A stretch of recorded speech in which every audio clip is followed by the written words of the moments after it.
should you be drinking coffee if you want to lose weight? Now, when I say coffee, what I mean is coffee plus cream and sugar and all the other things that we do with coffee now versus just black coffee. Now, there might be some physiological reasons why you might not want to do the black coffee, but let's talk about that later. What I'm really talking about is the coffee with all the other stuff. The other stuff is what's going to get you in trouble, but it also does this one thing. And I want to talk about it from just get rid of the calories, get rid of the sugar, get rid of the cream, get all of that in regard to a nutritional standpoint. What I'm talking about is psychological and more. I talked about my food addiction problems yesterday with how you're responding to that experience of drinking coffee. When I hear from people, they say a couple things about coffee. They love their coffee in the morning, or they love their coffee and they need their coffee. There's one or two responses. And the love of it or the need, that's another thing. The need, you might have an addiction problem. I know, because I was addicted to caffeine and coffee. I was having energy drinks and coffee all the time. It was crazy. But the experience, that pleasurable experience, it tastes great. I mean, coffee with sugar and cream, it's amazing. What a great drink. And no wonder it's so popular. No wonder there's a Starbucks on every corner. Well, what I'm saying in regard to weight loss is that's going to set you up for the psychological repetition of a pleasurable experience when you have a beverage, when you have a meal. When you're sitting down to eat, or when you're having that time when you're supposed to be getting nutrients into your body, if it's focused on pleasure, you're going to be led down the line of choosing foods that maximize that pleasure. And a lot of times those don't necessarily go hand in hand with the foods that you want to eat for losing weight or staying healthy in general, even if you just want to stay healthy. But I'm not saying that you can't I enjoy all of my meals that I eat. They're not the same as, like I said before, like an experience with coffee and cream and sugar. You can replicate those things with more natural foods. But what I'm saying is, especially if you have a problem with overeating, or that's been getting you in trouble so that you're trying to lose weight, but you keep getting, oh man, I had a bad day. I just went and I ate all this different food. Well, what's going on there? The mouth pleasure, that experience of that coffee starts your day with that pleasure. So now you're kind of expecting that at every meal. I know many people that if they don't have this explosion of mouth pleasure with their meal, they're not even eating. It's not a meal to them. They have to have that experience. And for me, I've jumped over to where I look at food as fuel. It has to have a certain level of taste. I'm not going to eat dog crap for a meal, but it's not a focal point for me. The focal point for me on my food is this food going to give me the nutrition that I need to have the lifestyle that I want, to recover from my workouts, to give me the energy that I want, to help my digestion, to help me have clear skin, to help me have all the things that I want? Is that what this meal is going to give me? That's what I'm thinking about. Is the taste exactly what I want every single time? No, but I don't care about that because I'm not chasing that mouth pleasure. And I chase that mouth pleasure all the time. I talked about my food addiction.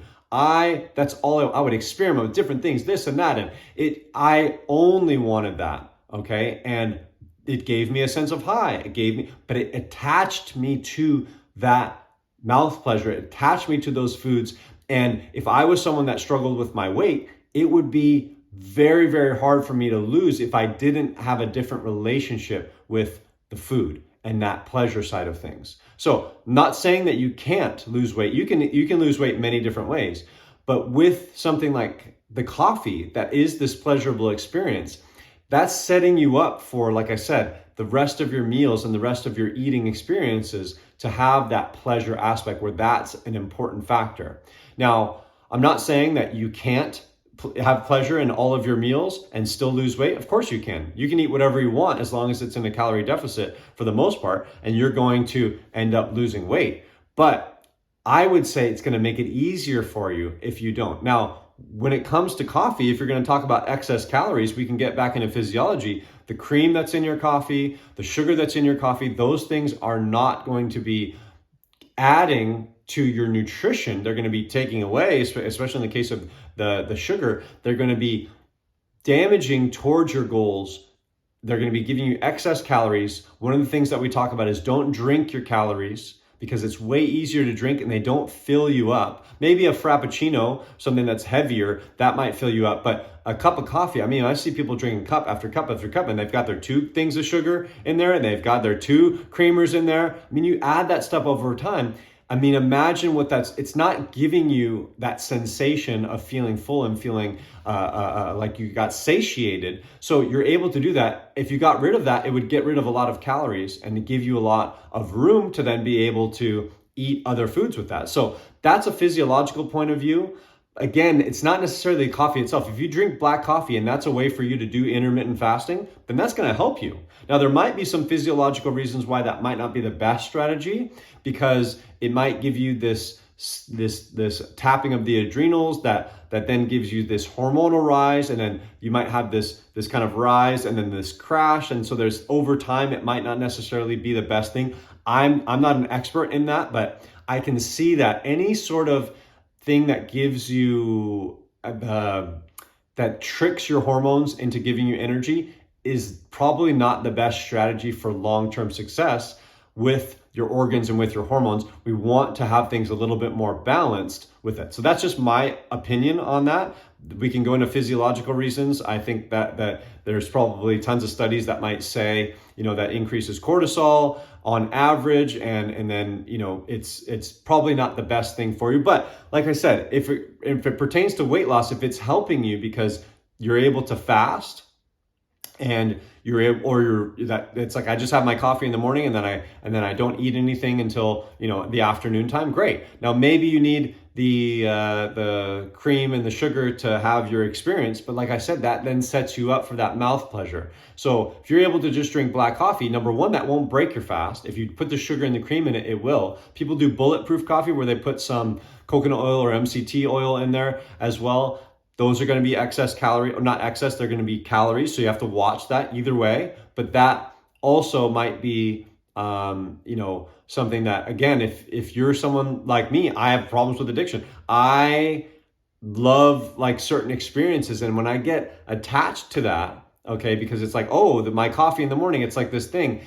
Well, I take things to excess, okay? And so maybe I'm talking about this, that affects me, and that's what I do on this channel, how things affect me. But that leads me down the road to having that same sort of pleasurable experience in other avenues. And for me, that would be food, and then the list goes on and on. But if you're someone that struggles with your weight, and that first meal of your day is like this big pleasurable mouth thing, that I think tends to lead people into a way of looking at every meal like that. So to just drink black coffee, or to not drink it at all, okay, and to go into your fast, or to, be looking at food as a way of fuel, that to me is how you take you level up your game in regard to the way that you look at nutrition. Because now you're not looking at things for how does it taste, you're looking at things for what's it going to give me in regard to nutrition.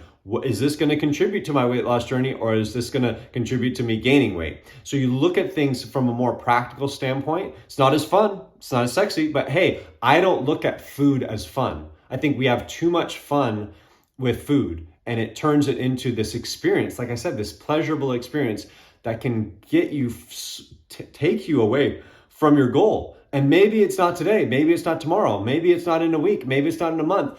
Maybe it happens down the line where you go, you know what? I need my pleasure. And then you have one and the levees break and boom, all right, you're off to the races again, and then you gain that weight back. And I've seen this happen with many people. So establishing that connection, or understanding your connection with food, as is it pleasure, or is it a fueling process? Is it a nutritional process?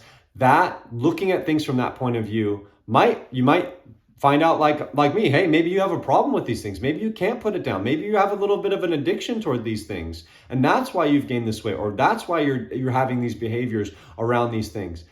If you can examine that and then that's how you're going to make changes. Where if you think, well, this is just what we're supposed to do. I think so much of our culture is like that. That's what we do. We go out to eat and we have this pleasurable experience. Well, it leads us down the line of making bad choices with our food, putting certain ingredients in our food and not caring. I think for me, I know that I can't do that anymore. I think our nation, the United States, needs to start making better decisions with this, because we're so overweight, we're so unhealthy, we have so many problems. If we start looking at this in a different way, we might be able to, again, at the same time, we might be able to still enjoy things. Like I said, I still enjoy my meals, but have the nutrition that goes along, because that's paramount. That's number one. Nutrition first, then pleasure, not pleasure first, then nutrition. So if your priorities are upside down or they're backwards, then you're going to have a much harder time. I'm not saying it's not possible. You could still do it, but it's going to be a lot harder, because you're going to be struggling, because you want that mouth pleasure. You want that every single time, and you're not going to give yourself it. Well, maybe down the line you do give yourself it, and like I said, the levees break and you're back to your old pattern. So just something to examine with your coffee, especially in the morning. Is that pleasure? Can you get rid of it?